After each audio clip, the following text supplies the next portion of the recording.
से, विद्युत स्टेशन के माध्यम से पश्चिमी उत्तर प्रदेश में बिजली की आपूर्ति करने का माध्यम बना हुआ है। आज से 10 वर्ष पहले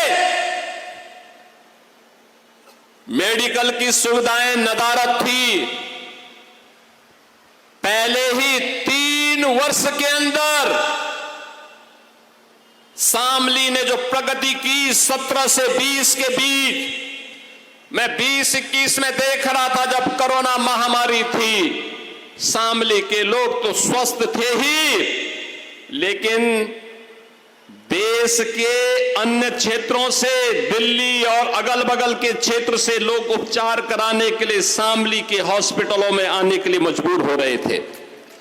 बहन और भाइयों, ये विकास का मॉडल है जो डबल इंजन सरकार आपको दे रही है। और डबल इंजन सरकार आज एनडीए की डबल इंजन की, दिल्ली में प्रधानमंत्री मोदी जी के नेतृत्व की सरकार हो या उनके मार्गदर्शन में चलने वाली यूपी की सरकार, दोनों मिलकर के इस गति को शामली की प्रगति में बदल रहे हैं, उसको आगे बढ़ाने का काम कर रहे हैं।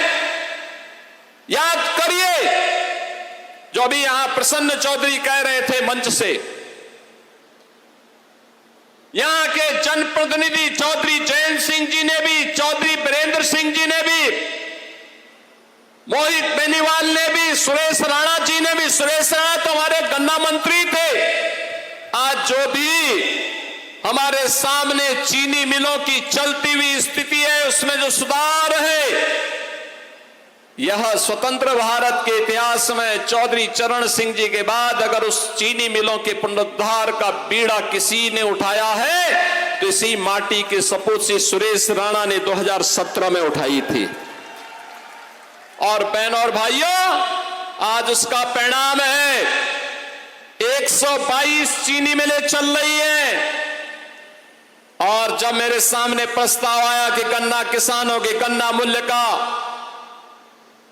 भुगतान समय पे हो, उसकी व्यवस्था तो कराई गई, लेकिन यह हुआ कि दाम भी बढ़ जाता तो अच्छा होता। हमने सीधे उसको 400 रुपए कुंटल किया है। 400 रुपए कुंटल आज के दिन पे हमारे अन्नदाता किसानों को मिल रहा है। बहन और भाइयों, 2017 में हम लोग आए थे तो हम लोगों ने तो ये मान करके सुरेश जी को ये जिम्मेदारी दी कि लगता है कि अब ये चीनी मिलें बंद हो जाएंगी। याद करिए 2007 से लेकर के 2017 के बीच 29 चीनी मिलें सपा बसपा की सरकार में बंद हुई। 29 चीनी मिलें, 21 चीनी मिलों को इन्होंने औने पौने दाम में बेच दिया था। मैंने सुरेश जी से पूछा, मैंने कहा भी क्या होगा, चीनी मिलें बिकेंगी तो नहीं? इन्होंने कहा बिकेंगी नहीं, इन चीनी मिलों को वापस लेकर के चलाने का काम करेंगे। आज 122 चीनी मिलें यूपी के अंदर चल रही हैं। और बहनों और भाइयों, 122 चीनी मिलें चल भी रही हैं। आज यूपी चीनी उत्पादन में नंबर 1, गन्ना उत्पादन में नंबर 1, इथेनॉल उत्पादन में नंबर 1 राज्य के रूप में बन करके आज अपने अन्नदाता किसानों की उन्नयन और उनकी समृद्धि की, उनका समृद्धि का कारण बनी हुई है। बहनों और भाइयों, यही से मैं कहता हूं, जो लोग डेमोग्राफी बदल रहे थे, समाजवादी पार्टी और कांग्रेस के लोग, ये लोग जिन्ना के उपासक हैं। इसीलिए तो कांदला और केराना से पलायन हो रहा था। और हम लोग अन्नदाता किसानों के उपासक हैं, जिन्होंने गन्ने का क्षेत्रफल बढ़ा करके आज चीनी मिलों के गन्ना मूल्य का भुगतान हमारे किसानों को हो सके, आज उसके माध्यम से कार्य ये डबल इंजन की एनडीए की सरकार ने करके दिखा दिया है। और उसी के लिए आज आपका समर्थन लेने के लिए मैं आया हूं। बहनों और भाइयों, विकास का कोई विकल्प नहीं हो सकता। जिन्ना के अनुयायी हैं, इन्हें जब भी मौका मिलेगा ये आपको बांटेंगे, जाति के नाम पर बांटेंगे, क्षेत्र के नाम पे बांटेंगे, विकास में लूट खसोट करेंगे, अराजकता फैलाएंगे, बेटी और व्यापारी की सुरक्षा में सेंध लगाने का कार्य करेंगे। मुझे याद है जब 2020-21 में जब मैं आया था यहां, पहले मैं 2017-18 में आया था, फिर 20-21 में मैं आया था। मैं कैराना में उस परिवार से भी मिला था जिस परिवार के एक सदस्य की हत्या 2015 में सरेआम कैराना के बाजार में कर दी गई थी। और आज जब मैं आता हूं, मुझे लगता है जो हम लोगों ने संकल्प लिया था अपराध और अपराधियों के प्रति जीरो टॉलरेंस की नीति के तहत कार्य करने का, और जो संकल्प लिया था कि माफिया और अपराधी के लिए जगह यूपी की धरती में या तो जेल में होगा या उसको जहन्नुम पहुंचा करके रहेंगे। और बहनों और भाइयों, आज मुझे लगता है जब शामली की खुशहाली को देखता हूं, कैराना के विकास को देखता हूं, थाना भवन के विकास को देखता हूं, लगता है कि हम लोगों के सार्वजनिक जीवन में आना सार्थक हुआ। आज लगता है सार्थक हुआ है। अब बेटी अपने घर में रह करके पढ़ रही है, स्कूल जा रही है, और शामली ने तो बहुत प्रगति की है। मैं पिछली बार आया था, मैंने यहां के स्कूलों का भी दौरा किया था। मैंने यूपी बोर्ड और सीबीएसई बोर्ड के रिजल्ट भी देखे। उसकी मेरिट सूची में जब शामली का नाम मैंने देखा, मैंने उन बच्चों को लखनऊ में बुलाया और मैंने कहा कहां परिवार के लोग कहां रहते हैं? कहा अपने घर से स्कूल जाते हैं। मैंने कहा डर नहीं लगती? कहा नहीं, अब तो डबल इंजन की सरकार है, अपराधी जानता है अगर उसने कुछ भी हिमाकत की तो जेल या जहन्नुम में से दूसरी जगह तीसरी मिलने वाली नहीं है। और इसीलिए आज शामली प्रगति कर रहा है।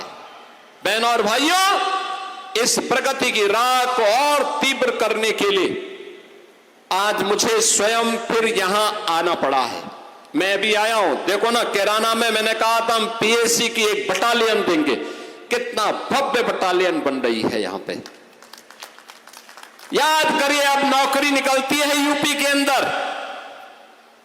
अब नौकरी का वो सिंडिकेट जो कभी सेफई से चल करके शामली के नौजवानों के नौकरी के अधिकार को छीन लेता था, अब नहीं कर सकता है। अब नियुक्ति पत्र वितरित होते हैं तो शामली का नौजवान भी भर्ती होता है। शामली का नौजवान भी आज नौकरी पाता है। मुजफ्फरनगर का नौजवान नौकरी पाता है। आज कोई संकट नहीं है। बहनों और भाइयों, एक समय था जो लोग आज आस्था की वकालत करते हुए दिख रहे हैं, ये लोग 2017 के पहले जय श्री राम बोलने पर लाठी मारते थे, गोली चला लेते थे, गोली चलाते थे, कांवड़ यात्रा को प्रतिबंधित करते थे, श्री कृष्ण जन्माष्टमी के आयोजन को रोकते थे, रामनवमी की शोभा यात्रा नहीं निकलने देते थे,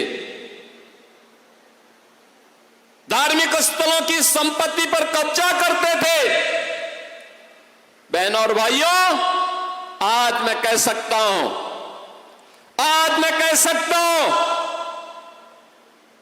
पश्चिमी उत्तर प्रदेश के लिए,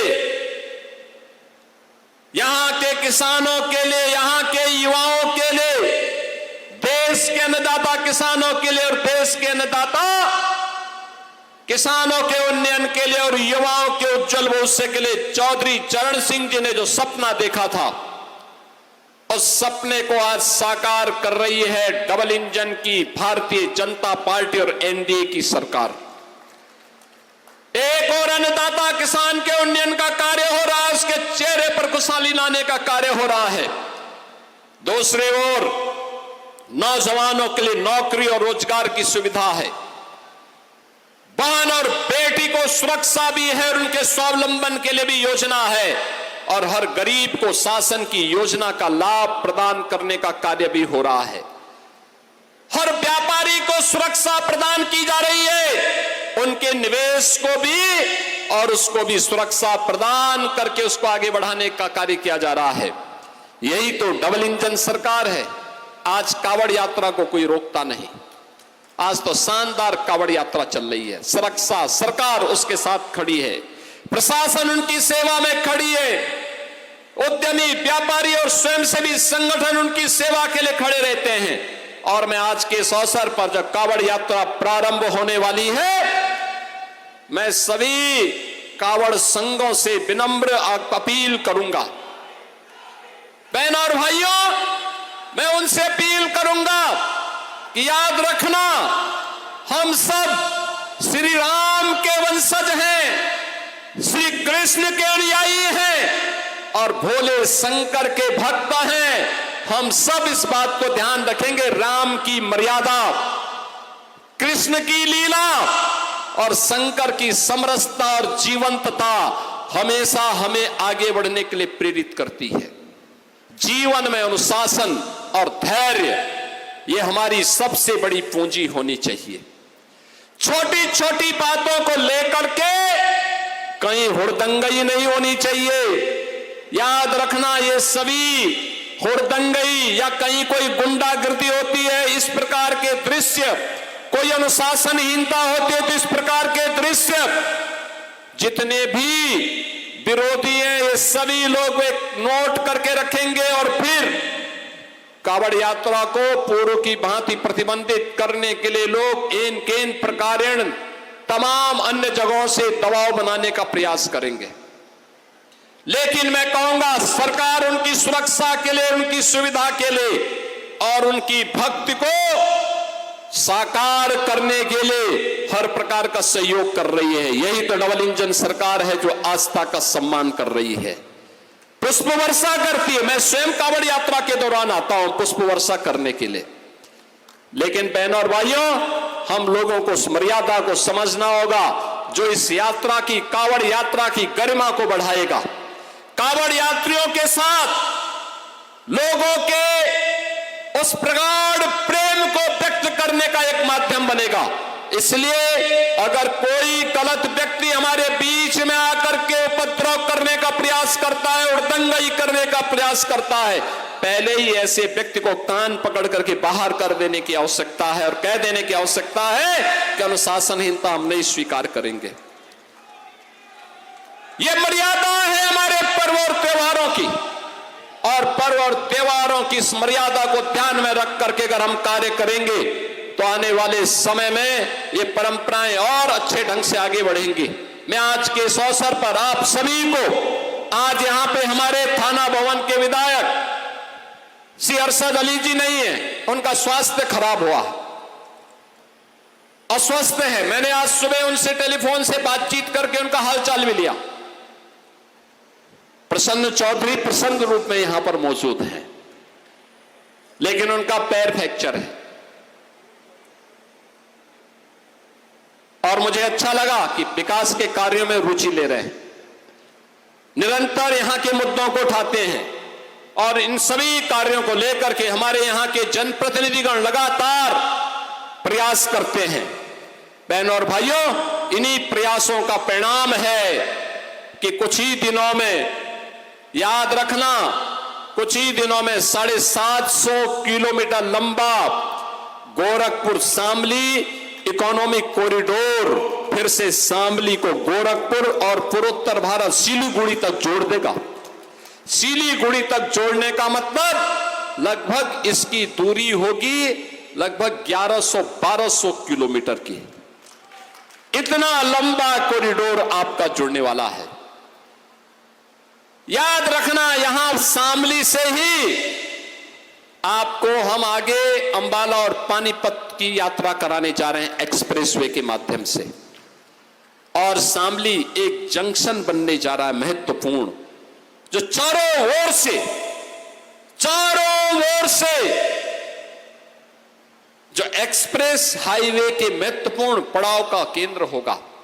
और इसीलिए आज यहां पे कुछ योजनाओं को हम आपको समर्पित करने जा रहे हैं। ये योजनाएं जो शामली के विकास को एक नई ऊंचाई तक पहुंचाएगी। इन योजनाओं में यहां पर अभी हम लोगों ने पीएससी की बटालियन का काम तेजी के साथ किया है।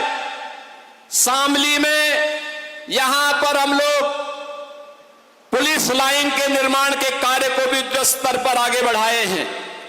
District headquarter, integrated court complex, ये सभी यहां पर कार्य किए जा रहे हैं। और आज मुझे बताते हुए प्रसन्नता है कि अब हमारा शामली एनसीआर का पार्ट हो गया है, यानी दिल्ली के अंदर जो विकास होगा अब शामली को कोई उससे वंचित नहीं कर सकता है। यहां पे प्रदेश का पहला एकीकृत निजी टेक्सटाइल पार्क यहीं पे बनने जा रहा है। और बहनों भाइयों, 8,000 नौजवानों को उसमें सीधे सीधे नौकरी और रोजगार प्राप्त होगा। मैंने आपको पहले ही बताया कि यह कार्य इसलिए संभव हो पा रहा है क्योंकि आपका समर्थन हमारे लिए एक महत्वपूर्ण, हमारी सबसे बड़ी आज की ताकत है। और उस ताकत का इस्तेमाल करते हुए आज हम सब कार्य कर रहे हैं। आज आपकी नई पहचान बन रही है।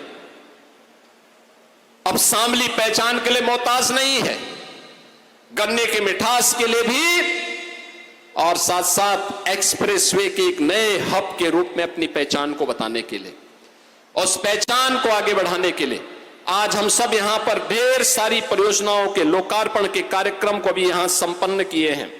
इनमें यहां पर अमृत 2 के अंतर्गत नगर पंचायत उन पेयजल पुनर्गठन योजना का लोकार्पण, राजकीय महिला ITI पिंडोरा का लोकार्पण, नवीन राजकीय हाई स्कूल कादरगढ़ के निर्माण का लोकार्पण, शामली मालेंदी दुल्ला खेड़ी मार्ग के चौड़ीकरण सुदृढ़ीकरण का लोकार्पण, दुल्ला खेड़ी बुंटा रजवाहे गंदेवाड़ा संगम मार्ग का लोकार्पण, सहारनपुर नकुड़ गंगो थाना भवन मार्ग के चौड़ीकरण सुदृढ़ीकरण कार्य का लोकार्पण, और तहसील शामली में एक 5 टन प्रतिदिन क्षमता का CNG बायोगैस प्लांट का लोकार्पण का कार्यक्रम यहां पे भी संपन्न हुआ है। बहनों और भाइयों, इसके साथ ही नगर पालिका परिषद कैराना, नगर पालिका परिषद शामली के पेयजल पुनर्गठन का शिलान्यास का कार्यक्रम भी यहां संपन्न हो रहा है। अन्य तमाम महत्वपूर्ण मार्गों के चौड़ीकरण सुदृढ़ीकरण कार्य का भी सुदृढ़ीकरण यहां पे किया जा रहा है। कैराना, खुरगान, सुनेहटी, बरवाबी मार्ग का चौड़ीकरण सुदृढ़ीकरण के कार्य का नगर पंचायत झिंझाना और नगर पंचायत एलम में यहां पर स्टडी सेंटर निर्माण के कार्य, नवीन कलेक्ट्रेट से शामली भैंसवाल मार्ग तक संपर्क मार्ग का चौड़ीकरण सुदृढ़ीकरण के कार्य का शिलान्यास, और साथ साथ यहां पर PM कुसुम योजना के अंतर्गत सोलर लाइट से यानी सोलराइजेशन योजना के अंतर्गत यहां पे एक हम लोग सब स्टेशन की स्थापना का काम भी कर रहे हैं। इसके साथ सेंटर ऑफ एक्सीलेंस जो टाटा ग्रुप के साथ मिलकर के कार्य किया जा रहा है, इन सब के साथ ही थाना भवन मुजफ्फरनगर थाना भवन मार्ग के चौड़ीकरण सुदृढ़ीकरण के कार्य का भी आज यहां पे शिलान्यास का कार्य संपन्न हो रहा है। बहनों और भाइयों, जिन परियोजनाओं का आज लोकार्पण और शिलान्यास हो रहा है, मैं इस